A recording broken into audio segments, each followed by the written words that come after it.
বাঙালি জাতি সত্তাকে ধ্বংস করে দেওয়ার চেষ্টা চলছে, কি ঘরে কি বাইরে। এর বিরুদ্ধে বাঙালি ঐক্যের সুর নিয়ে ময়দানে বিক্ষোভ আমরা বাঙালির। আগরতলায় দলের রাজ্য কার্যালয়ের সামনে দলীয় বার্তা নিয়ে নিজেদের ক্ষোভের কথা জানান দিতে বিক্ষোভ কর্মসূচি পালন করতে দেখা গেল আমরা বাঙালি দলের পক্ষ থেকে।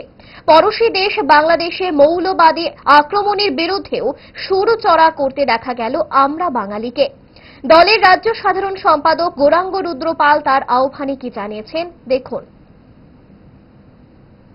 সবচেয়ে আশ্চর্যের বিষয়, বাংলাদেশের জাতীয় কবি নজরুলের স্ট্যাচু ভেঙে দেওয়া হয়েছে ময়মনসিংহ জেলায়। এরা কি চায়? মৌলবাদীরা কি চায়? আসলে এরা বাংলার পরিচিতিকে লিপ্ত করে দিতে চায়। এখানে দেখুন, কলকাতার বুকে বলিউডে এক সিনেমা করতে গিয়ে ক্ষুদিরাম বসুর নাম, বারিন ঘোষের নাম বিকৃত করে ছাপানো হয়েছে। ইচ্ছা করে, আমরা বলবো যে ইচ্ছা করে। আসলে বাঙালির বীরত্ব গাথা, বিপ্লবীদের ইতিহাস মানুষ ভুলে যাক, এইটাই চাইছে কায়েমি স্বার্থবাদীরা।